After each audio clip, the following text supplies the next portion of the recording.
नमस्कार मित्रांनो, मी सचिन शिंदे आपल्या समोर ध्यास वर्धीचा अकॅडमी युट्यूब चॅनल पाहतो. मित्रांनो, महत्त्वाच्या घडामोडी. मित्रांनो, आज 29 जुलै, दररोज सकाळी 6:30 वाजता आपण दररोज 20 प्रश्न पाहत असतो.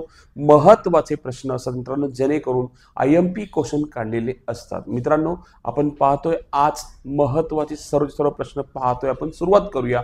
कालचा प्रश्न असा होता, राष्ट्रीय मानवी हक्क आयोगाच्या अध्यक्ष खालीलपैकी कोण झाले आहेत? तर उत्तर होतं व्ही राम सुब्रमण्यम. हे त्याचं उत्तर आहे, लक्षात असू दे. ठीक आहे, कालच्या प्रश्नाचं. आजचा पहिला प्रश्न, इंदिरा गांधी राष्ट्रीय मुक्त विद्यापीठाच्या पहिल्या महिला कुलगुरुपदी टिंबडिंब यांची निवड झाली आहे. तर उत्तर आहे उमा कांजीलाल. मित्रहो, मी हा संपूर्ण उपक्रम सुरू करण्याचा एकमेव उद्देश आहे की आपले स्पर्धा परीक्षा करणारे जे सेंट्रल किंवा स्टेट लेवलचे कुठलेही एक्झाम देतात किंवा सरळ सेवा देतात, त्यांना प्रत्येकाला करंट अफेअर हा भाग असतो आणि त्यांना मदत व्हावी या दृष्टिकोनातून मी काम करत आहे. मित्रांनो, आपण जर नवीन असेल तर चॅनल सबस्क्राईब, लाईक आणि सर्वांना शेअर करा, आणि जेणेकरून जे काही स्पर्धा परीक्षा करतात त्या सर्व मित्रांना आपण सुद्धा शेअर करावं. ठीक आहे, चला आपण डिटेल पाहूया. इंदिरा गांधी राष्ट्रीय मुक्त विद्यापीठाच्या पहिल्या महिला कुलगुरू म्हणून त्यांची निवड झाली. इग्नूच्या इतिहासात एक महत्त्वाचा टप्पा आणि महिला सक्षमीकरणाच्या दिशेने एक सकारात्मक पाऊल. अनुभव त्यांना मुक्त आणि दूर शिक्षण, ओपन अँड डिस्टन्स लर्निंग क्षेत्राचा सखोल अनुभव आहे, जो इग्नू सारख्या मोठ्या संस्थेसाठी उपयुक्त आहे. स्थापना झाली इग्नूची 1985 साली संसदेच्या कायद्याने. उद्दिष्ट उच्च शिक्षण सेवापर्यंत सर्वांपर्यंत पोहोचवणे, विशेषतः ज्यांना पारंपरिक शिक्षण घेणे शक्य नाही. स्थान जगातील सर्वात मोठ्या मुक्त विद्यापीठापैकी एक. अभ्यासक्रम विविध क्षेत्रांमध्ये पदवी, पदविका, प्रमाणपत्र आणि संशोधन स्तरावरील हजारो अभ्यासक्रम उपलब्ध आहेत. इग्नोमध्ये स्थापना 1985. पहिल्या महिला आता कुलगुरू निवड झालेले आहेत, त्यांचं नाव आहे उमा कांजीलाल. ठीक आहे, दुसरा प्रश्न, भारतीय नौदलासाठी उथळ पाण्याच्या पाणबुडी विरोधी युद्ध क्षमतेसाठी अर्नाळा वर्गातील शेवटचे जहाज कोणते आहे? तर अर्नाळा वर्गातील शेवटचे जहाज INS अजय आहे, लक्षात असू दे. आपण इन डिटेल पाहूया.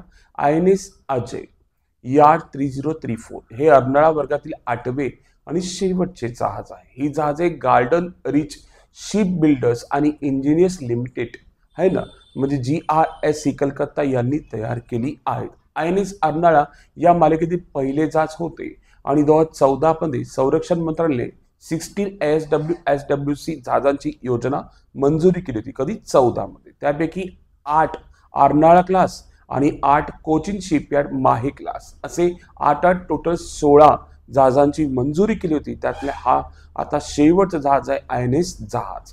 ही जहाजे उभय श्रेणीतील जुनी सोव्हिएत बनावटीची जहाजे 1989 ते 91 यांची जागा घेणार आहेत. लक्षात ठेवा, टोटल 16 जहाजं होती, 14ला मंजुरी दिली होती, ती पूर्ण झाली. आता लास्ट होतं INS अजय, लक्षात ठेवा. ओके, तिसरा प्रश्न, आसाम सरकारने राज्यातील बेरोजगार तरुणांना परदेशी भाषांमध्ये प्रशिक्षण देण्यासाठी कोणती योजना सुरू केली आहे, ज्याचा उद्देश परदेशी रोजगार संधी निर्माण करणे हा आहे? बघा, हा सुद्धा प्रश्न खूप बेस्ट आहे, कारण की असा सुद्धा प्रश्न आपल्याला येऊ शकतो. ठीक आहे, तर याचं उत्तर आहे CM फ्लाइट परदेशी भाषा पुढाकार. ही स्कीम सुरू केलेली आहे, लक्षात ठेव. पुढे, आसाममधील तरुणांना प्रदेशात रोजगाराच्या संधी मिळवून देणे. स्थान योजना दिब्रुगड आसाम येथे मंजूर करण्यात आली. प्रशिक्षण जपानी भाषा प्रवीणता चाचणीसह इतर परदेशी भाषा प्रशिक्षण. नाव CM flight chief minister foreign language initiative for global human talent असं त्याचं नाव आहे. ठीक आहे, पुढे चौथा प्रश्न, कोणत्या राज्य सरकारची एक वेळ नियमितीकरण योजना 25 लॉन्च केली आहे? कोणत्या राज्य सरकारने सुरू केली आहे? तर उत्तर आहे पदुचेरी या राज्याने सुरू केली आहे. इन डिटेल पाहूया. पदुचेरीचे मुख्यमंत्री N रंगास्वामी यांनी याचे उद्घाटन केले. उद्देश बेकायदेशीरपणे किंवा परवानगीशिवाय बांधलेल्या घरांना आराखड्याने कायदेशीर करणे आहे. या अंतर्गत कोणतेही घरमालक घर कायदेशीर करण्यासाठी ऑनलाईन अर्ज करू शकतो, निश्चित शुल्क भरू शकतो. ही योजना फक्त 1 मे 1987 ते 16 जुलै 2025 दरम्यान बांधलेल्या घरांसाठी किंवा आराखड्यांसाठी आहे. ठीक आहे, लक्षात ठेवा, कुठली योजना? ही पदुचेरीची एक वेळ नियमितीकरण योजना घरांसाठी आहे. पुढे पाचवा प्रश्न, अलीकडेच कोणत्या देशाच्या केंद्रीय बँकेने SMS किंवा ईमेल आधारित OTP प्रमाणीकरण वापरणे बंद करायला आदेश दिले आहे? तर ते UAE ने म्हणजे संयुक्त अरब अमिरातने बंदी घातलेली आहे. काही डिटेल पाहूया आपण. UAE च्या केंद्रीय बँकेच्या central bank of the UAE म्हणजे CBUAE एका आदेशाने SMS आणि ईमेल आधारित OTP प्रमाणीकरण पूर्णपणे बंद करण्याचा निर्णय घेतलाय. हा आदेश 25 जुलै 25 पासून प्रभावित झाले. पूर्ण अंमलबजावणीची अंतिम मुदत 31 मार्च 26 पर्यंत ठेवण्यात आली आहे. है ना. श्रेबर फिलिपाईन्सच्या बँको सेंट्रल NG फिलिपाईन्स BSP नेही OTP कमी करण्याचा विचार करत आहे, पण UAEच्या निर्णयाप्रमाणे बंधनकारक आदेश अद्याप दिले नाही. भारतातील RBIने याबाबत सुधारित प्रमाणीकरण धोरणाचा मसुदा प्रस्तावित केलाय, पण अजूनपर्यंत SMS OTP बंद करण्याचा ठोस आदेश देण्यात आलेला नाही आहे. ठीक आहे. ओके. पुढे 6वा प्रश्न. भारतीय नौदलाने अलीकडे एक दिवसीय जहाज बांधणी परिसंवाद कोणत्या शहरात आयोजित केला होता? तर तो नवी दिल्लीमध्ये आयोजित केला होता. लक्षात ठेवा. भारतीय नौदलाने नवी दिल्ली येथे एक दिवसीय जहाजबांधणी परिसंवाद आयोजित केला. या कार्यक्रमात नौदल प्रमुख ॲडमिरल दिनेश त्रिपाठी यांनी आभासी माध्यमातून संबोधित केले. उद्दिष्ट भारतीय जहाजबांधणी क्षेत्रात आत्मनिर्भरतेला चालना देणे हे होते. त्यांचं टार्गेट होतं. लक्षात ठेवा. 7वा प्रश्न. इस्रोचे अध्यक्ष V. नारायण यांनी कोणत्या वर्षापर्यंत भारत स्वतंत्र मानवी चंद्र मोहीम राबवेल अशी घोषणा केली आहे? कधी पण राबवेल अशी घोषणा केलेली आहे. खूप सुंदर पॉइंट आहे मित्र हो. लक्षात ठेवा. प्रश्न विचारलाय 2040 पर्यंत. कधी? 2040 पर्यंत. है ना. इस्रोचे अध्यक्ष MS सोमनाथ V. नारायण हे याआधी इस्रोचे वरिष्ठ शास्त्रज्ञ होते. PM मोदी यांच्या मार्गदर्शनाखाली भारत 40 पर्यंत स्वतंत्र मानवी चंद्र मोहीम राबवण्याचा संकल्प केला आहे. यामध्ये भारतीय अंतराळवीर चंद्रावर पाठवले जातील. त्यासाठी प्रगत रॉकेट्स, लँडर्स आणि स्पेस मिशन तंत्रज्ञान विकसित करण्यात येणार आहे. ओके. पुढं नेक्स्ट क्वेश्चन. 8वा. राष्ट्रीय औष्णिक अभियंता दिन 25 मध्ये कोणत्या दिवशी साजरा करण्यात आला किंवा करण्यात येतो? त्याचं उत्तर आहे 24 जुलै रोजी साजरा करण्यात येतो. In detail.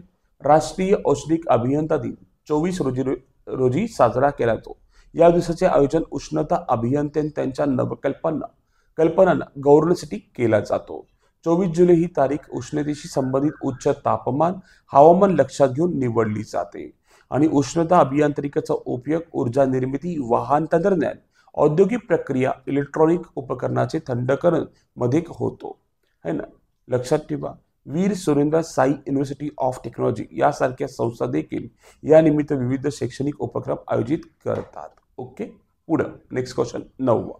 मॉर्निंग कन्सल्टच्या अहवालानुसार जागतिक स्तरावर सर्वात लोकप्रिय नेते कोण ठरले आहेत? आपल्या देशाचे नरेंद्रजी मोदी पंतप्रधान ठरलेले आहेत, पहिले आहेत. आणि ली जा मायुंग दक्षिण कोरियाचे दुसरे आणि झेवियर मिली अर्जेंटिना तिसरे ठरलेले आहेत.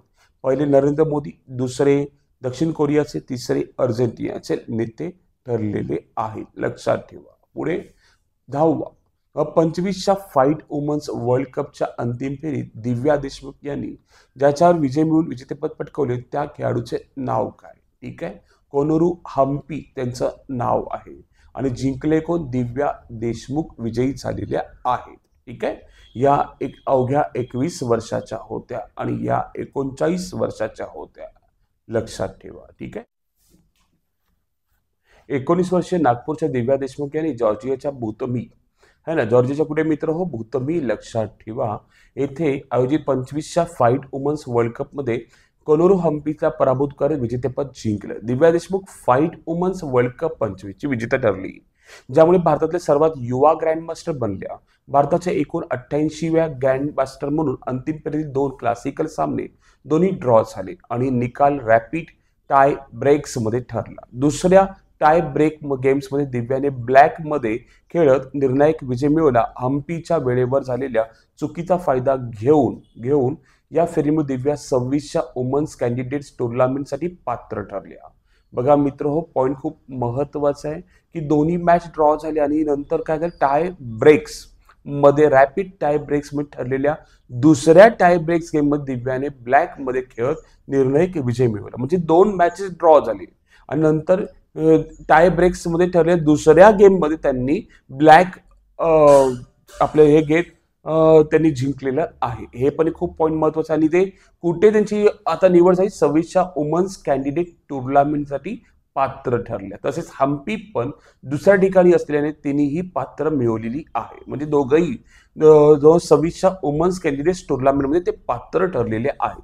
5 ते 29 जुलै 25 या कालावधीत भूतमी है ना जॉर्जिया येथे पार पडली. 107 खेळाडू सहभागी होते. 107 पैकी आपलेच 2 लास्टला पोहोचले. दिव्या देशमुख 9 डिसेंबर 5 नागपूर महाराष्ट्रामध्ये त्यांचा जन्म झाला. वुमन्स ग्रँडमास्टर 21 जिंकल्यात. इंटरनॅशनल मास्टर्स 23 जिंकल्यात. फाईट वुमन्स वर्ल्ड कप विजेती आणि भारताची 88वी ग्रँडमास्टर ठरलेली आहे. कोनुरू हम्पी 38 वय, इंडिया नंबर 1 महिला ग्रँडमास्टर आणि वर्ल्ड रॅपिड चॅम्पियन जिंकलेल्या दिव्याच्या समोर अनुभव आणि सामर्थ्याने उभी राहिली, पण टाय ब्रेक मध्ये चुकून पराभूत झाली. ठीक आहे, ओके. आणि भारताने पहिल्यांदा सर्व फायनलिस्ट भारतीय खेळाडूंचे असलेले वुमन्स वर्ल्ड कप फायनल पहिल्या, तिसऱ्या आणि तिसरी स्थानांसाठी टॅन झी झोनगी चीन पात्र ठरली. म्हणजे पहिल्या कोर आपल्या दिव्या, 2 नंबर कोनुरू हम्पी आणि 3 नंबर या चीनच्या पात्र ठरलेल्या आहेत. थोडं तपशील घेऊया. FIDE women's world cup 25 Batumi Georgia 5 ते 29 जुलै दरम्यान झालेल्या या स्पर्धा आहेत. Divya Deshmukh India black tie break, उपविजेते कोनुरू हम्पी इंडिया. आणि विशेष बातमी, दिव्या इंडियाची 88 ग्रँडमास्टर कॅन्डिडेट ठरलेली आहे आणि कॅन्डिडेट 26 पात्र ठरलेली आहे. आणि भारतीय उपस्थित फायनलमध्ये दोन्ही भारतीय दिव्या आणि हम्पी आहेत. हे सुद्धा पॉईंट खूप महत्वाचा आहे. ठीक आहे. 11वा प्रश्न मित्र, दहीहंडी गोविंदांना किती रुपयापर्यंतचे विमा संरक्षण राज्य सरकारने आता जाहीर केले आहे? तर ते 10 लाखापर्यंत. पुढे next question, golden voice of Mukesh असे कोणाला संबोधतात ज्यांचे नुकतेच निधन झालेले आहे? तर बाबला मेहता यांना. राष्ट्रीय सहकार धोरण 25 कधी जाहीर करण्यात आले? 24 जुलै 2025 रोजी. भारत कोणत्या वर्षापर्यंत आपले स्वतःचे अवकाश स्थान स्थापन करणार आहे? लक्षात ठेवा, केव्हापर्यंत स्थापन करणार आहे अवकाश स्थान विचारलंय. स्वतःच करणार आहे 2035 पर्यंत. पुढे, महाराष्ट्र राज्य कुस्तीगीर परिषदेच्या अध्यक्षपदी कोणाची बिनविरोध निवड झाली आहे? तर रोहित पवार यांची. भारतीय विमा नियामक आणि विकास प्राधिकरण IRDAI चे अध्यक्ष कोणाची नियुक्ती करण्यात आली? अजय सेठ. पुढे, नॉर्थ अमेरिकन फिल्म असोसिएशन तर्फे जीवनगौरव पुरस्काराने कोणाला सन्मानित करण्यात आले? अमोल पालेकरांना सन्मानित करण्यात आले. कोणत्या देशाने अलीकडे सहकार क्षेत्रातील जगातील सर्वात मोठी धान्य साठवण योजना सुरू केली आहे? तर आपला देश भारत. गीतांजली श्रीच्या वन्स एलिफंट लिव्हर इयर पुस्तकाला कोणता पुरस्कार मिळाला आहे? तर पेन ट्रान्सलेट्स पुरस्कार मिळालेला आहे. 20वा धार्मिक निषेध रोखण्यासाठी कोणत्या राज्याने भारताचे पहिले अँटी सेक्रिजेल बिल 25 सादर केले आहे? कोणत्या राज्याने केलेलं आहे असं विचारलेलं आहे? तर पंजाब राज्याने केलेलं आहे. आणि आजचा प्रश्न आपल्या सर्वांसाठी, जागतिक निसर्ग संवर्धन दिन कधी साजरा केला जातो? 28 जुलै, 29 जुलै, 30 जुलै, 31 जुलै. आपल्याला उत्तर सांगायचं कमेंट बॉक्समध्ये. उत्तर काही असू दे, कॉन्फिडन्शियल सांगावं, लक्षात ठेवा. ओके, आज आपण इथेच थांबू. उद्या याच टाइम रोजी याच वेळी भेटू मित्रांनो. धन्यवाद. थँक्यू.